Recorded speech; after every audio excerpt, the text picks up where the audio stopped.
What's going on, guys? It's Greg here, aka NYPrepper. It is Thursday, October 23rd, 2025, and I have an emergency alert to share with you guys. Right now it is 15:26 Eastern Time here in the United States, and we have some major breaking news coming in from Venezuela. So it looks like the U.S. is getting ready to strike Venezuela very, very soon, or they may have already struck a part of Venezuela this afternoon. So what you're looking at here is the flight path of a U.S. B-1 strategic bomber, and it flew all the way from Abilene, Texas, which is home of Dyess Air Force Base, which is a major bomber base. And it flew all the way to this island off the coast of Venezuela, just 50 miles off the main coast of Venezuela. But actually, two B-1s flew all the way down to this tiny little island and then turned around and came back. So this is very, very concerning. And if you remember, just about a week and a half ago, several B-52s flew all the way down to Venezuela in the middle of the night, and we were watching that live in one of my live streams. I was the first to cover that before the mainstream media and before anyone else on YouTube or Twitter. And now we have these B-1s going down to Venezuela. Now, what's interesting is yesterday, if you remember in my video update, I showed you guys this B-1 that was doing touch and goes at Tinker Air Force Base in Oklahoma City, and I mentioned that that was very unusual because Tinker Air Force Base is primarily for the E-6B Mercuries. Those are the nuclear war command and control planes. That's their home base, and I mentioned that it was very unusual that a B-1 was doing touch and goes there because they never fly there, and in my 7 or 8 years now doing this, basically full time, I've never actually seen that happen before. And a bunch of people were saying, "Oh, you don't know what you're talking about, Greg. You know, you don't know anything." You know, a bunch of people trying to correct me. I got a bunch of emails, and I said that this was very unusual and that this could mean that the B-1s are trying to synchronize with the nuclear war command and control planes for upcoming operations against Venezuela. And you could watch the video from yesterday if you don't believe me. And sure enough, look what happened today, this afternoon. So while everybody was screaming at me, saying I don't know what the hell I'm talking about, I'm a fearmonger, I'm sensationalizing, I have no experience, and I was right yet again. So please, to all the people out there that think you know everything and you feel like you want to always correct somebody, please don't waste your time and mine trying to correct me because I'm pretty much right 99% of the time, okay?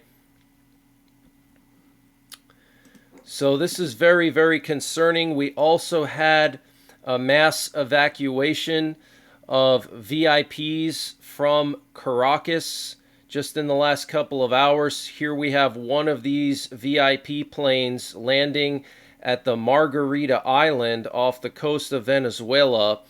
And this is where Venezuela has several military bases, okay? So looks like potentially Maduro or other VIPs, maybe generals of the Venezuelan military, have been evacuated from Caracas, okay? And here we have a picture just coming out today showing Venezuela now deploying Russian surface-to-air missile systems or air defense batteries along their Caribbean coastline. Okay, so guys, get prepared. Looks like all hell is about to break loose. And yesterday, Maduro, the leader of Venezuela, said that he's got 5,000 Russian surface-to-air missiles, supposedly. I don't know if I believe that. I don't even know if Russia has 5,000 surface-to-air missiles. Okay, but he said he's got 5,000 Russian surface-to-air missiles. All right. And here we have a U.S. aerial refueler that just went to Puerto Rico, probably to support these operations against Venezuela, the Maduro regime. Here we have a U.S. Coast Guard plane that is now in the southern Caribbean. This is an HC-130J. And we also have U.S. nuclear forces on high alert this afternoon. What you're looking at here is a U.S. nuke sniffer that took off from Offutt Air Base, the home of Strategic Command, flew west to Utah, and now is coming back. Last night, we also had a nuke sniffer airborne.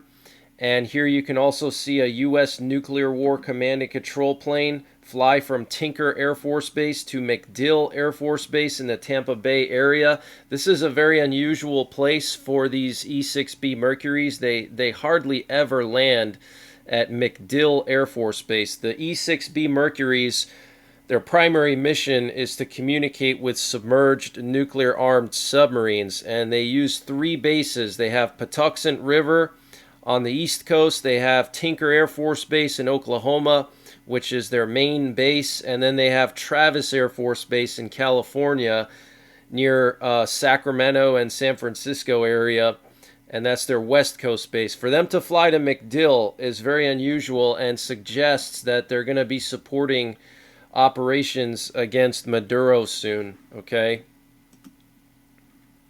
Here's another U.S. Nuclear War Command and Control plane airborne this afternoon. It's over Northern California right now.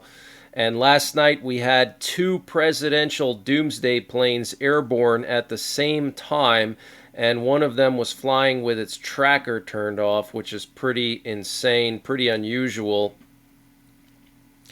Also, we have this battlefield airborne command node flying down to Puerto Rico. This is basically an airborne command post for airstrikes and military operations. The U.S. uses this for limited scale military operations like supporting Israeli strikes against Hamas and Hezbollah. We had one of these operational in the Eastern Mediterranean last year during Biden's term. This was also used to strike the Houthis as well. So one of these is now going to Puerto Rico, another sign that strikes are imminent against Maduro, okay? And we're hearing that there's a state of emergency now in the capital of Peru due to civil unrest. And the Israeli parliament passed a preliminary bill regarding the annexation of large portions of the West Bank. Wow. And yesterday, U.S. Secretary of State Marco Rubio, on his way to the Middle East, warned that Israeli moves to annex portions of the West Bank jeopardize prospects for a lasting peace agreement between Israel and Gaza. Okay, so it looks like the Trump administration is not 100% truly behind Israel. They're kind of more in the middle, sort of like how Biden was. They don't want Israel to annex the West Bank. They don't want Israel to annex Gaza. Okay, so very, very interesting position by the Trump administration. And Lithuania said today that Russian military aircraft violated its airspace this evening, calling it a blatant breach of international law and Lithuania's territorial integrity. Wow. Okay, and we know that Russian fighter jets flew over the Estonian capital a few weeks ago. Multiple drones flew into the Baltics. So now a Russian military aircraft, probably a fighter jet or a recon plane, violated its airspace this evening, okay? And according to a Kremlin insider, Russia is preparing for a much larger war. So that's very interesting. And the Trump administration is preparing to launch the first ever National Guard response force prepared to handle potential nationwide civil unrest, with units trained in chemical, biological, and nuclear emergencies, and expected to be fully operational by April 1st of 2026. Guys, that is very, very suspicious, okay? A National Guard response force prepared to handle nationwide civil unrest with units trained in NBC. Guys, that is very, very suspicious. They're basically preparing for martial law. That's what this is all about.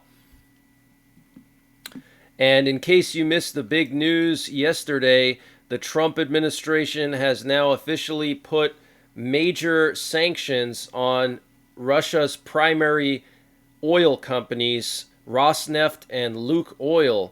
Okay, that would be like Russia putting sanctions on ExxonMobil and, I don't know, what's another American oil company? Sunoco or something like that, okay? This is huge, all right? Lukoil and Rosneft are the two biggest oil companies and energy companies in Russia, and they're a full vertically integrated company, okay? So they actually take the oil and the gas out of the earth, refine it, and then sell it in their own fuel stations, okay? So they do everything from A to Z when it comes to energy in Russia, and we're putting sanctions on them and all of their subsidiaries and any foreign entity or country that conducts any kind of transactions with these Russian oil companies will be also subject to sanctions, okay? And before I continue with the breaking news, I wanted to mention the sponsor for this update, which is NYPrepper Supply. Guys, NYPrepper Supply is doing a massive sale on their 3-month emergency food supply. And to get the deal, you got to use my link. It's in the description below this video. It's preparewithnyprepper.com. So they're selling their 3-month emergency food kit at 30% off. Plus, they're going to throw in an additional month of food. So that's 4 months of food. And the normal price would be $944. And they're selling it at just under $700 for 4 months of food. And this food has a 25-year shelf life. And it's all packed into rugged, watertight buckets that don't take up a lot of space in your home. And the food is obviously nutritious, which is very important for surviving any kind of SHTF situation. You can also use this food for camping and traveling.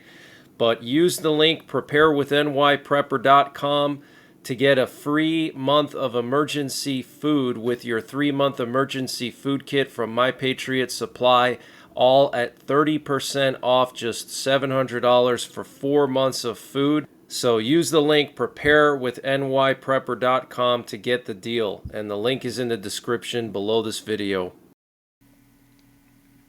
So this is huge news, guys. Huge news. Major sanctions placed on Russia against their two biggest oil companies, Lukoil and Rosneft. And yesterday, during a meeting with Mark Rutte in the Oval Office, Trump shot down the idea of sending Tomahawks to Ukraine, saying it takes a minimum of 6 months to learn how to use Tomahawks. The only way is if we shoot them, and we are not going to do that. Trump canceled his trip to Hungary, his meeting with Putin, saying he didn't feel right about it. He said he doesn't want a wasted meeting. So Trump did confirm that the meeting with Putin scheduled in Hungary was canceled. And Trump also mentioned Putin yesterday. He said, every time I speak to Putin, I have a good conversation, and then they don't go anywhere. They just don't go anywhere.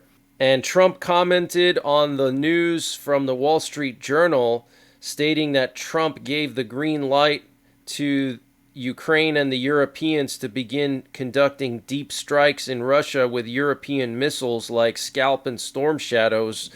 And Trump responded by saying that's fake news, and he said, Ukraine is using European missiles, not ours. I don't control that.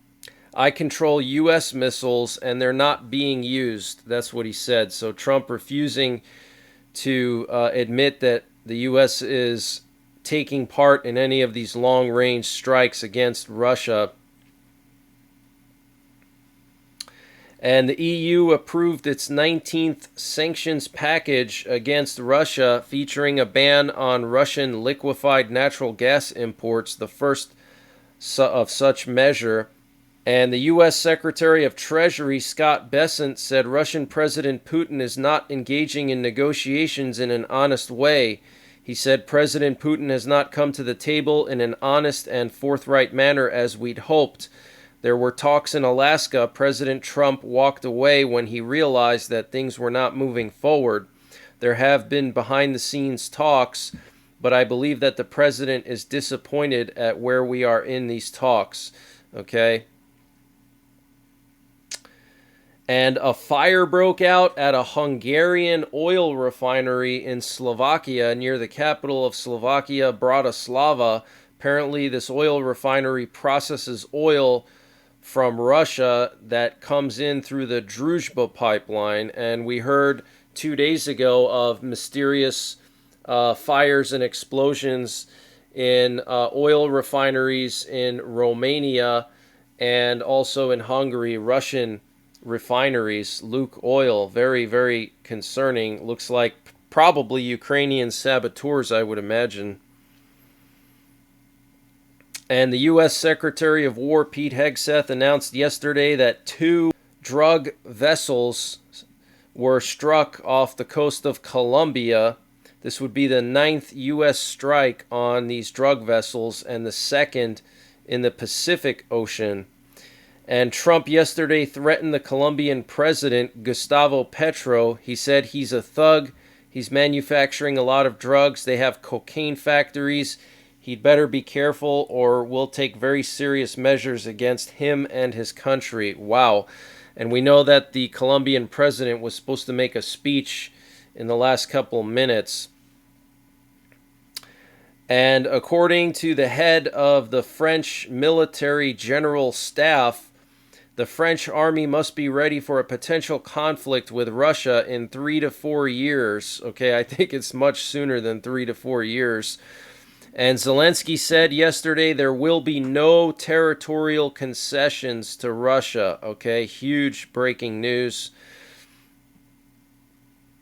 And the Secretary General of NATO, Mark Rutte, said NATO will intercept Russian aircraft violating NATO airspace, but will only shoot them down in the case of a direct threat.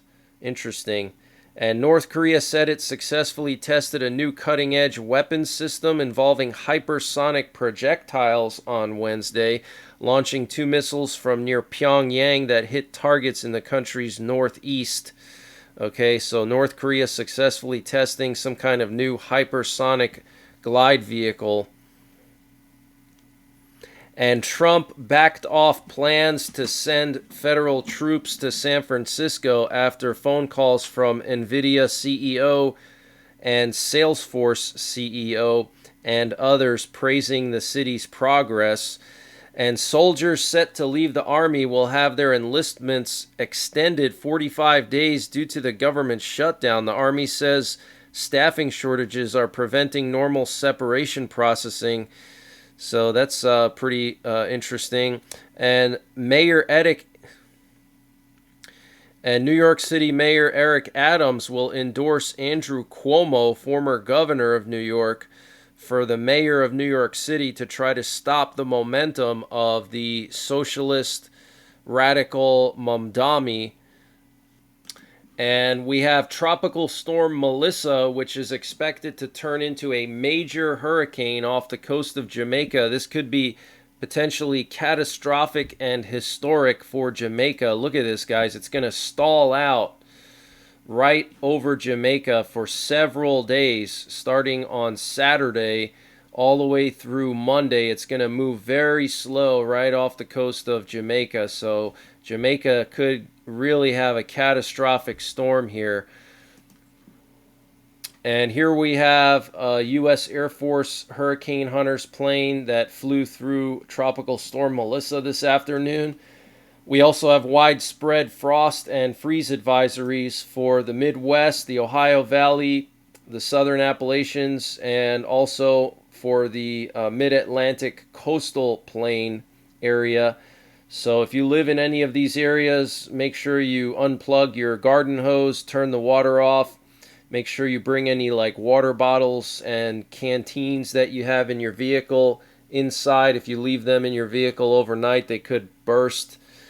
and just make sure that you don't have any open faucets that lead to outside or anywhere like in your basement where it gets cold, or in your garage. But that's the latest breaking news that I have. I will be back later on tonight with more breaking news. It looks like the U.S. is about to strike Venezuela. So until later on, take care, God bless, and don't forget the 3 P's: prepare, practice, and persevere. And this video was sponsored by Just In Case Holsters. Guys, you need to get yourself a high quality holster for your personal defense weapon. And the company I recommend for high quality leather holsters is Just In Case Holsters. Now, these holsters are made in the USA by a veteran, and the holster that I really love for carrying a firearm in the woods is the Kodiak chest holster. I have one of these for my 357 Magnum, and the leather is really thick, really heavy duty, really beautiful, holds the firearm nicely, and you can draw the weapon very quickly, which is important in a personal defense situation. Now, he has a whole variety of holsters, not just these open carry chest holsters, but if you want to browse around their website, use the link in the description. It's justincaseholsters.com, and I have a special promo code that's going to give you 10% off of all of their products on their website, and the promo code is NYPrepper, and that's also in the description. So justincaseholsters.com. Use the promo code NYPrepper to get 10% off of any leather products on their website.